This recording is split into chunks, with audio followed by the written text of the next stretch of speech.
జై శ్రీమన్నారాయణ. చూడండి, చాలా శక్తివంతమైన రోజు రానే వస్తోంది. అదెప్పుడో తెలుసా? 13వ తారీఖు సోమవారం. ఆ సోమవారం ఎంత శక్తివంతమైనదంటే చాలా కూడా. అయితే మనం చాలామంది పిల్లలకి దగ్గర దాకా వచ్చి పెళ్ళి కుదరకపోవటము, పెళ్లి సంబంధాలు వెనక్కి వెళ్ళిపోవటము, అలాంటివి సమస్యలు ఎదుర్కొంటున్న వాళ్ళకి ఈ పూజ చాలా చక్కగా ఉపయోగపడుతుందని చెప్పి పెద్దలు, పండితులు, పురోహితులు చెప్తున్నారు. అయితే మనం ఏం చేయాలో మీరు ఎక్కడ క్లిక్ చేయకుండా జాగ్రత్తగా విన్నట్లయితే మీకే అర్థమవుతుంది. సోమవారం అంటే శివయ్య తండ్రికి చాలా ప్రీతికరం కదా. అదేవిధంగా మనకి ఆరుద్ర నక్షత్రం కూడా అదే రోజు వచ్చింది. ఆరుద్ర నక్షత్రం అంటే ఆయన పుట్టిన నక్షత్రం, జన్మ నక్షత్రం. అయితే ఇంకొకటి ఏమిటి అంటే ఆయన మాస శివరాత్రి కూడా దగ్గరలో. ఇక అమావాస్య రాబోతుంది. అమావాస్య తెల్లవారితే అలాగా మనకి చాలా శక్తివంతమైన అన్ని విశేషంగా కలిసి వచ్చిన రోజు అది. అది మనకి ఇక 50 సంవత్సరాలకి తరువాతే వస్తుందట. ఎప్పుడో కానీ ఇలా అన్నీ కలిసి వచ్చే రోజు ఎప్పుడో కానీ అరుదుగా వస్తుందట. కానీ ఆ రోజున మనం పెళ్ళి కావాలి అనుకునే వాళ్ళు, ఆ పిల్లలు అందుబాటులో లేకపోయినా తల్లి అయినా అలా చేయొచ్చు. తల్లి లేదు అనుకున్న వాళ్ళు తల్లి రాకూడదు, ఏదన్నా ఇక సమస్య ఉన్నప్పుడు తండ్రి అయినా చేయొచ్చట. అదేంటో మనం ఇక్కడ తెలుసుకుందాం. ఎక్కడ క్లిక్ చేయకుండా జాగ్రత్తగా విన్నట్లయితే ఉద్యోగాలే కాదండి, అదేవిధంగా మన పిల్లలకి పెళ్ళిళ్ళు ఆలస్యం అవటం కారణమైన కూడా ఈ పూజ అనేది చేస్తే చాలా వరకు అవుతుందని చెప్పి పెద్దలు, పురోహితులు చెప్తున్నారు. అయితే మీరేం చేస్తారు అంటే చూడండి, ఇలాగా నేనైతే మాకు ఇంట్లో శివలింగం అనేది ఉండదు. మనము ఎప్పటికప్పుడు పుట్ట మట్టి కానీ లేదంటే అందుబాటులో ఉంటే పుట్ట మన్ను తెచ్చుకొని శివలింగం తయారు చేసుకొని శివలింగానికి పంచామృతాలతోటి అభిషేకం అయితే చేసుకోవచ్చు. నేనైతే బియ్యం పిండితోటి చేసుకున్నాను. మీరు ఎలాగైనా చేసుకోవచ్చు. పుట్ట మన్నుతోటి చేస్తే ఇంకా ఎంతో శక్తివంతమైనది. అయితే మనం ఏం చేయాలంటే ముందు రోజు మనం ఉపవాస దీక్ష అనేది కూడా చేయాల్సి ఉంటుంది.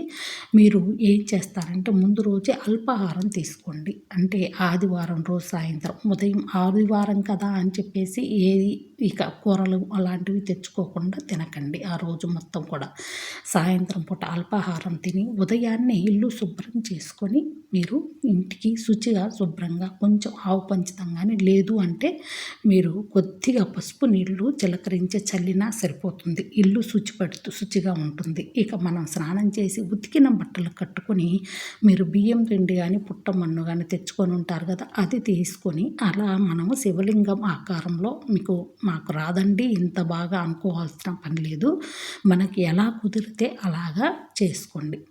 మీకు తెలిసే ఉంటుంది కదా, రామయ్య తండ్రి ఇసుకతోటి ఊరికి అలాగ శివలింగాన్ని తయారు చేసి ఆ శివలింగానికి అష్టోత్తరము, అభిషేకము అన్నీ చేస్తే ఎంతో శక్తి అనేది వచ్చిందట.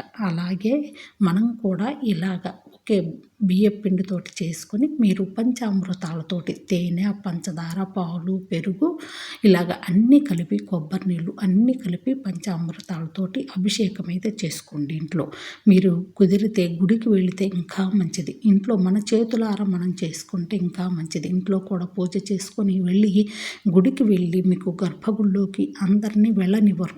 ఒకవేళ వెళ్ళనిస్తే మాత్రం ఒక చెంబు నీళ్లు పోయండి. అయితే మనం ముందుగా ఏం చేయాలంటే ఇలాగ పంచామృతాలతోటి చేసుకొని అలంకరణ చేసుకొని మీకు అష్టోత్తరం నామావళి చదువుకోండి. సువాసన కలిగిన మల్లెపూలు కానీ పారిజాతాలు కానీ తెచ్చుకోండి. నేను ఇక్కడ కుంకుమతోటి కూడా పోసాను ఇక్కడ అభిషేకానికి. మనం అవన్నీ చేసుకొని ఇక ఉపవాసం ఆ రోజు మొత్తం కూడా ఏమీ తినకూడదు. ఇంకా మీరు సాయంత్రం వీలైతే కొంచెం 2 అరటిపండ్లు తిని పాలు తాగండి. అంతగా ఉండలేని వాళ్ళు, లేదు ఉంటాము మేము అనుకునే వాళ్ళు ఉండండి. ఉదయం పూట మీరు లెగిసి మళ్ళీ అదేవిధంగా సాయంత్రం ప్రదోష కాలంలో కూడా దీపారాధన చేసి అష్టోత్తరం అయితే చదవండి. చాలా శక్తివంతమైనది అష్టోత్తరం అయితే. చదివిన తర్వాత మళ్ళీ దీపారాధన చేసుకొని ఆ తెల్లారి మనము అన్ని అన్నాలు వండుకోండి. అంటే అన్నము, పప్పు, కూర, చారు అంటే ఆయనకు అంటే మహాప్రసాదం అంటే ఆయనకి చాలా ప్రీతికరమట. అంటే అన్ని కూరలు, అన్నం, కూర, ప్రసాదాలు అంటే నైవేద్యం కూడా వండి అవన్నీ కూడా మహానైవేద్యం పెట్టేసి ఆ శివయ్య తండ్రికి ఆ తర్వాత స్నానం చేసి మళ్ళీ కొంచెం మీరు వీలైతే గుడి దగ్గరలో ఉంది అనుకుంటే ఒక చెంబు నీళ్లు పోసేసి రండి ఆ శివలింగం పైన. లేదు మేము అష్టోత్తరం చేస్తాము, పూజ కూడా చేసుకుంటాము అంటే చేసుకోండి. చేసుకొని అప్పుడు ఆయన దగ్గర పెట్టి నైవేద్యం అప్పుడు పూజించారు అంటే మీకు ఖచ్చితంగా మీకు 6 నెలల లోపే మీకు పెళ్ళి అయితే మళ్ళీ కార్తీక మాసం వచ్చే లోపే మీకు పెళ్లి సంబంధం కుదిరి అప్పుడే విశేషమైన ఒక శుభవార్తను కూడా వింటారు అని చెప్పి పురోహితులు, పండితులు, పెద్దలు చెప్తున్నారండి. మీరు ఇలా పూజ అయితే చేసుకున్నట్లయితే ఖచ్చితంగా మన కోరికలు ఏదైనా కూడా ఇల్లైనా లేదా పెళ్ళైనా ఉద్యోగాలైనా ఏవైనా కూడా జరుగుతాయి అని చెప్తున్నారు. మారేడు దళం పైన శ్రీరామ అని వ్రాయండి. అయితే 108 ఆకులు ఇలాంటివి తీసుకోవాలి. దళాలు అంటారు వీటిని, ఆకులు కాకుండా దళాలు, ఇలా 3 ఆకులు ఉండేది తీసుకుంటే ఇది దళం అవుతుందన్నమాట. ఈ దళాలని మనం ఇలా రాసుకొని మీరు పూజలో పెట్టుకోండి. మీకు మాకు ఆ స్తోత్రం చదవటం రాదు అనుకున్న వాళ్ళు ఓం శివాయ నమః, ఓం శివాయ నమః, ఓం రుద్రాయ నమః ఇలా మీకు ఏదైతే నామం పలకగలం స్పష్టంగా అని మీరు అనుకుంటారో ఆ నామంతో ఒక్కొక్క ఆకును ఇలా ముందుగానే రాసి పెట్టుకోండి. ముందు రోజు నేను చెప్పా కదా అల్పాహారం తినమని, మీరు అల్పాహారం తినక ముందు నుంచే ఆకులు కడిగి శుభ్రంగా మీరు ఇలాగా కుంకుమలో మనం కొంచెం పన్నీరు కలిపి ఆ ఆకు మీద శ్రీరామ శ్రీరామ, ఆయన పూర్వజన్మ ఏంటి అంటే శ్రీరాముడికి ఆయన ఒక సన్నిహితుడు అంటే స్నేహితుడు లాంటి వాడు శివయ్య తండ్రికి. అందువలన మనము శ్రీరామ అని ఆకుల మీద వ్రాసి, అంటే శివుడికి అంశ ఆంజనేయ స్వామికి, ఆంజనేయ స్వామికి శ్రీరాముడు ప్రీతికరం కాబట్టి శ్రీరామ అని చెప్పి వ్రాయమని చెప్పారు పెద్దలు. అందువలన శ్రీరామ శ్రీరామ అని ఆకులు మొత్తం మీద మీరు అలా వ్రాసుకొని 108 ఆకుల మీద మీరు ఏదో ఒక నామాన్ని జపిస్తూ ఆ ఆకులు వేయండి.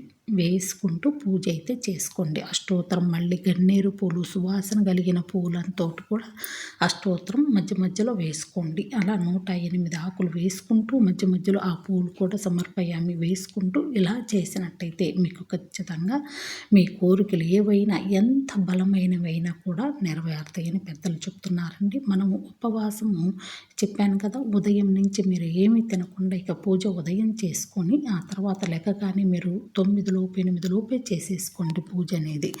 ఆవు నెయ్యితోటి దీపారాధన చేసుకోండి. ఆవు నెయ్యి చాలా మంచిది. లేదు మాకు అందుబాటులో ఇవన్నీ అవ్వదు అనుకున్న వాళ్ళు నువ్వుల నూనెతోటైనా చేసుకోవచ్చు. ఇలా చేసుకొని నైవేద్యంగా మీరు ఏదైనా ఒక పండు పలహారం నైవేద్యం చేసాము మేము తినకూడదు కదా అనుకోవాల్సిన పని లేదు. నైవేద్యం అందరికీ పంచిపెట్టచ్చు. కొంచెం ఒక స్పూను మనం తినచ్చు కూడా. ఇలాగ చేసుకున్నట్టయితే ఖచ్చితంగా మీకు కోరికలు నెరవేరుతాయండి. ప్లీజ్ అండి నా ఛానల్ సబ్స్క్రైబ్ చేయండి, షేర్ చేయండి, కామెంట్స్ పెట్టండి. ఎలా ఉంది నేను చేసిన పూజ అనేది చేయండి. మీరు లాభాలు అయితే పొందండి. థ్యాంక్ యూ అండి చూసిన